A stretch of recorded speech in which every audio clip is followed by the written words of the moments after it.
What's up guys, welcome back to another video, and today is going to be a bit different to anything I've done before. So in this video I'm actually going to be creating AI stories and reading them out. So yeah, I'm going to start doing it right now. So let's think.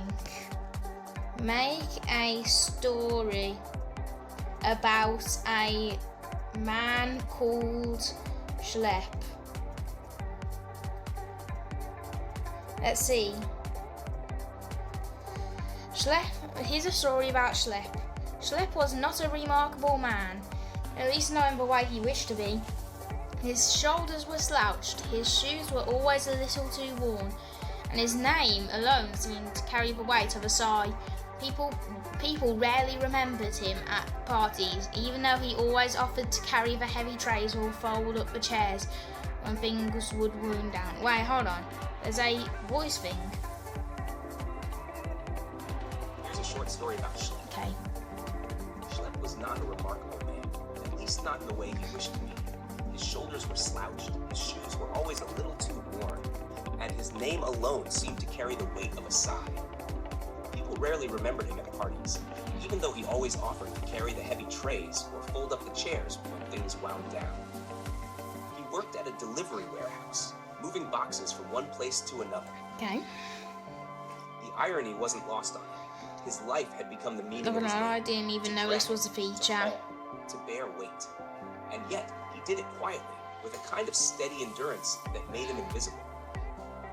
One rainy Tuesday, when the delivery truck broke down outside town, Schlep volunteered to walk the last few miles with the packages strapped across his back. He trudged through mud and rain, determined not to let anyone down. By the time he arrived, soaked through and shivering, he was greeted not with applause, but with the quiet gratitude of a woman who received a box of medicine for her father just in time. For the first time in years, Schlep realized that sometimes the invisible work mattered more than anyone would ever say out loud. He wasn't the hero of the story, but he was the hinge on which the story turned. That night, peeling off his wet clothes and hanging them by the radiator, he allowed himself the smallest smile. Perhaps, he thought, it wasn't so bad to be Schlep. Would you like me to expand this into a longer, more adventurous story? No. Okay, now I'm going to do it a different way. So I'm actually going to do this step by step this time. So I'm going to say what happens in the story, and then ChatGPT is going to write it. Alright, so make a character description of a man who makes use of a man named Schlep.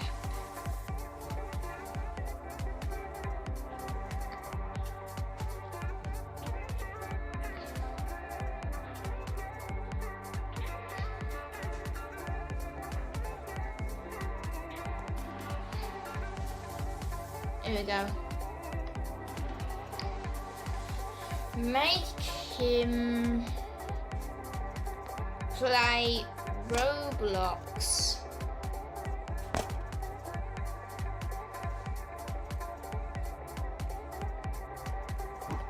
grinding in Bloxburg.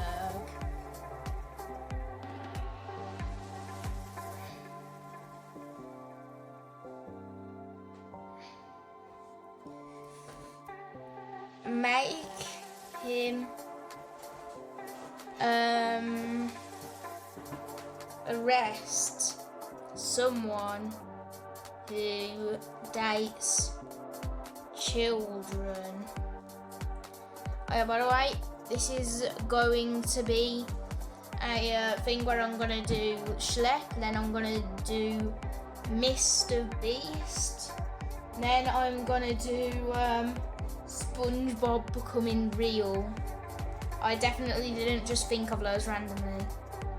Okay, here we go. Now we've got a story thing. Got it. We can build this into Schlep's character as a kind of story moment, keeping it serious and appropriate. Here's a vignette. Scene. Schlep in Roblox. Schlep sat hunched over his laptop, username LordSchlep42 flashing in the chat box. He had been quietly working on his latest Roblox tycoon when when he noticed something in the server's chat that made his blood run cold. A player, clearly much older than the others, was trying to date kids in-game. Oh my goodness. Schlep's tired eyes narrowed. "Not on my watch," he muttered, cracking his knuckles. He followed the creep into the virtual plaza, his blocky avatar waddling forward with purpose. In real life, Schlep wasn't a cop, but in Roblox, tonight he was. Open quote, Lord 2. "Hey, what do you think you're doing?" Close quote. The offender tried to laugh it off in chat. Open quote. Player. "Lol, it's just a game." Close quote. But Schlep wasn't having it. He screenshot everything, reported the player to Roblox moderation, and then did what he did best, stayed stubborn. He role-played the moment, pulling out the arrest animation pack he bought months ago as a joke. His avatar slapped virtual cuffs on the creep. Open quote, Lord Shorted 2. "You don't get to mess with kids here." Reported. Game over. Close quote. The server lit up with messages from younger players cheering him on. Schlep just leaned back in his chair, rubbing his temples. He didn't feel like a hero, but sometimes, even in blocky worlds, someone had to stand up and say, no. "Another day, another mess," he sighed, closing the laptop. But deep down, he was glad he'd been there. Do you want me to keep building Schlep? Okay, so here we go. So that's basically what Schlep does, I guess. I don't think he employs a thing where he arrests people in-game, and I don't think the people doing that would say, "Lol, it's just a game." I wish I had a soundboard because I don't know, that would probably fit here. But so what should I write next? Okay. He does this and makes it his whole career. It's exposing them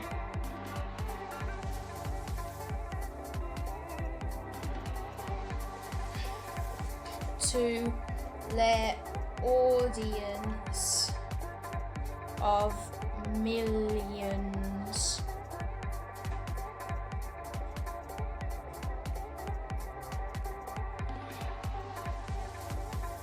I'm gonna put actually different people. Alright.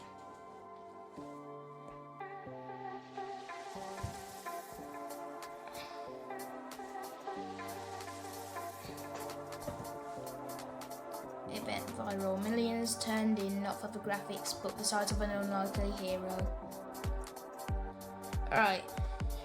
He gets banned from Roblox, and people start protesting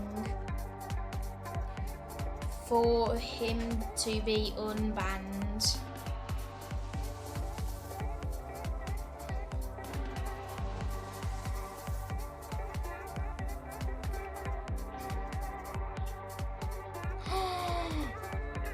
Okay, so ChatGPT found the exact quote that everyone says, obviously.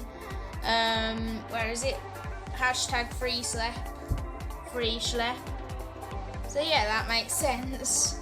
It makes sense, but how they got the exact quote and then they got the other quote. Okay.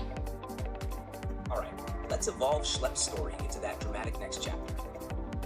The ban of Lord Schlep 42. It happened suddenly. One morning, Schlep tried logging into Roblox, only to be met with a cold, blunt message. Open quote, account banned, violations of community guidelines. Close quote. His coffee went cold in his hand. After years of patrolling servers, exposing predators, and protecting kids, Roblox itself had shut the door on him. To the platform, Schlep wasn't a hero, he was a problem. His blunt confrontations and viral arrests had drawn too much attention, and now moderation saw him as a rule breaker. The fallout, his His millions of fans erupted in outrage. Kids spam. My question is, how are they getting this correct? Moderation saw him as a rule breaker. I mean, I guess he had to break the rules to be banned, but how do they already know that moderation saw him as a rule breaker? Anyways, I'm gonna keep playing it now. On social media with hashtags like Free Schlep and Unban Lord Schlep 42. Parents who had once dismissed Roblox as just a game now stood up, writing open letters praising him for doing what others wouldn't. Some fans even marched in real life, carrying cardboard picket signs with blocky avatars scrawled on them. Okay, did AI do research or something? Parents standing up. Now, people carrying cardboard picket signs with blocky avatars scrawled on them, and that's literally what people are doing. That's what people are doing right now. Yeah. However, I think this section's taking too long, so I'm going to move on to the next one now. Alright, so this one's going to be about Mr. Beast, like I said earlier. I don't know if I'll make the SpongeBob one due to time. And my thoughts on this are that AI recognises Mr. Beast and then like knows it. So yeah,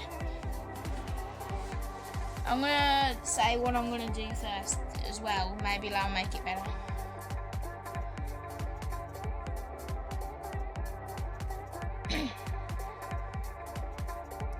So I'm gonna say let's make a story where I send a message, then you add a chapter, a paragraph or two linked to what I said.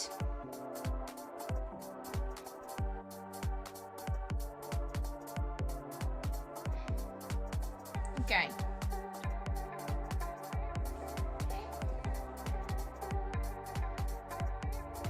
A man called Jimmy starts a small YouTube channel.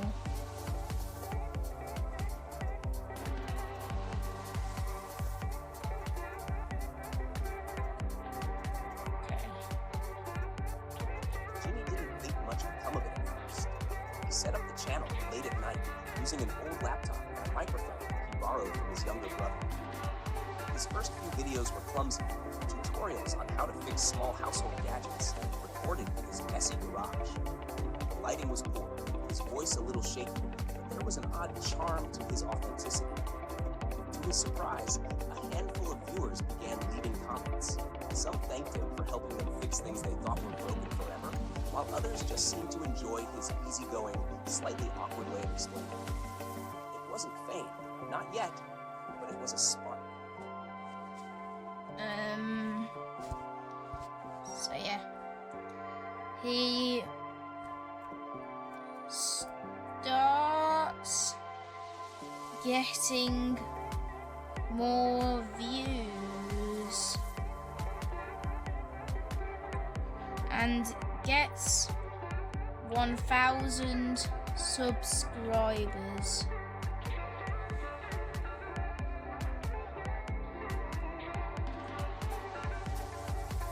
Okay.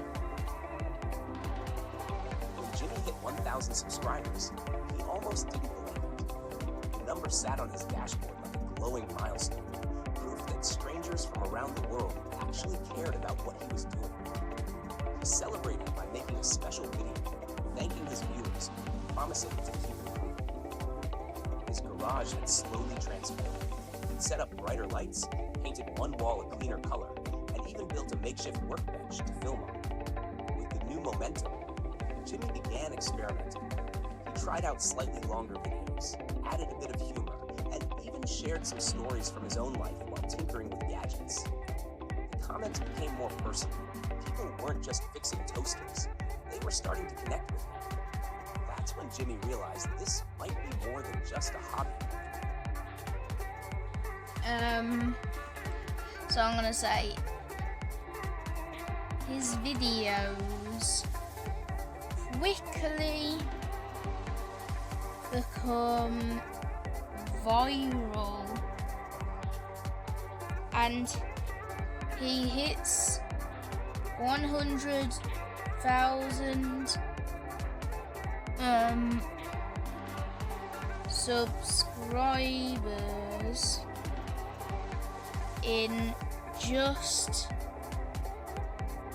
in less than a week. I'm gonna go with.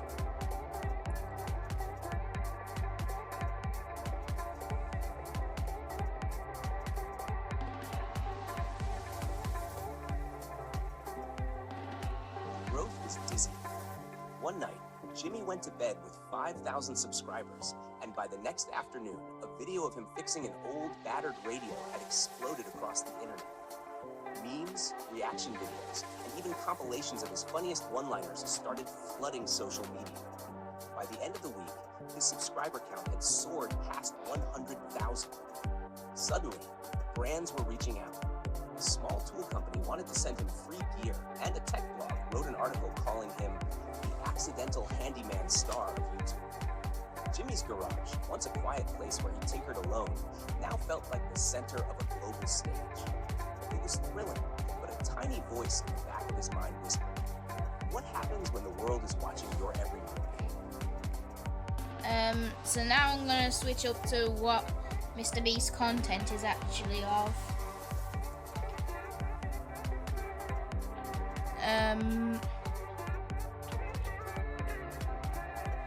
Giving strangers a chance to win $10,000, and these videos of generosity make him get to not only 1 million but 5 million. Okay, so that's what I'm gonna write.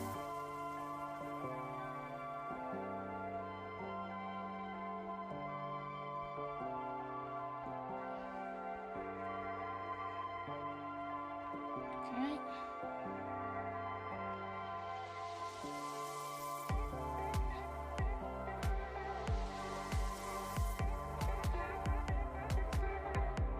$5 million.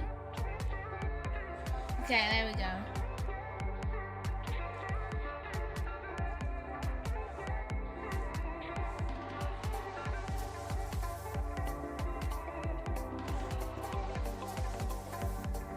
Jimmy decided to try something bold. With the first real sponsorship money he earned, he set up a challenge.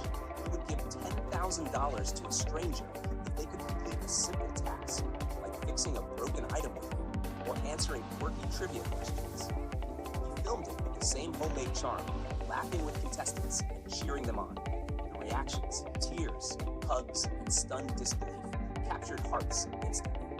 These videos went viral even faster than his repair tutorials. People didn't just see Jimmy as the guy who could fix gadgets anymore. He became a symbol of kindness, a creator who wanted to give back. In just a few months, his channel skyrocketed from 1 million to 5 million subscribers.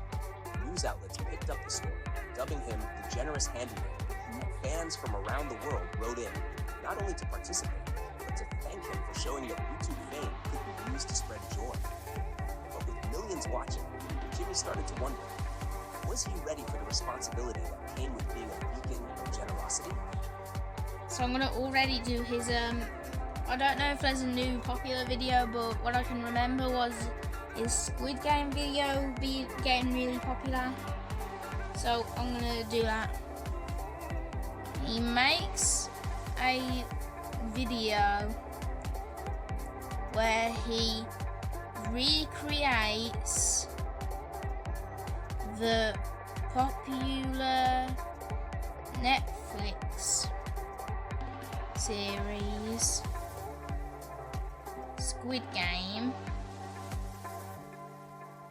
but in real life, but without killing anyone.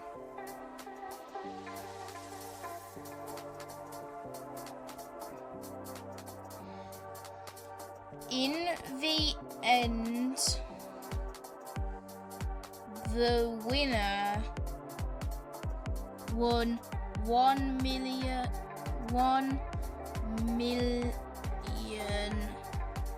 You know, I'm going to use a dollar symbol for this one instead of just saying dollars.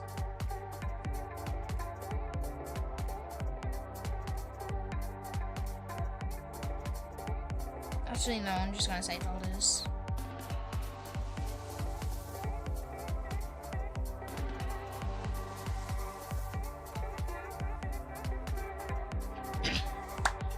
Jimmy pulled off his most ambitious project yet.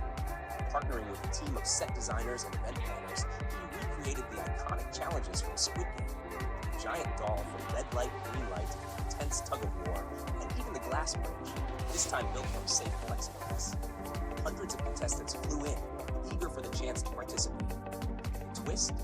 Unlike the show, there was no danger, just games, laughter, and suspense. Yep. When the final challenge ended and the winner stood victorious, Jimmy handed over a massive check for $1 million. The crowd erupted in cheers, and the video quickly became one of the most watched uploads in YouTube history. Celebrities tweeted about it, late-night hosts praised him, and his name trended worldwide.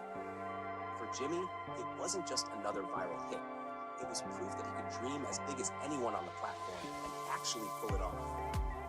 Still, as the confetti settled and his team packed up the props, Jimmy sat quietly in the empty arena. He couldn't help but think, what could possibly top this? So, well, I didn't even have to say, look, the video got popular. The celebrities talked about it and everything. The video quickly became one of the most watched uploads in YouTube history. I wonder if they're picking up its Mr. Beast. The YouTuber changes his name on YouTube to Mr. Beast and becomes a celebrity. Alright, so here's what they generated. After the Squid Game video shattered records, Jimmy realized his channel had grown beyond just Jimmy's Garage Fixes. He wanted a name that matched the scale of his ideas, something bold, something unforgettable. That's when he rebranded his channel to Mr. Beast, a name that reflected both his larger-than-life challenges and the unstoppable energy behind them. Yep. Almost overnight, Mr. Beast became a household name. Why is it saying Mr. Beast? Magazines featured him as the face of a new era of internet celebrities, and fans mobbed him when he appeared in public. He was no longer just a YouTuber. He was a global celebrity, known for turning generosity into entertainment, and proving that kindness could be just as viral as controversy. Yep.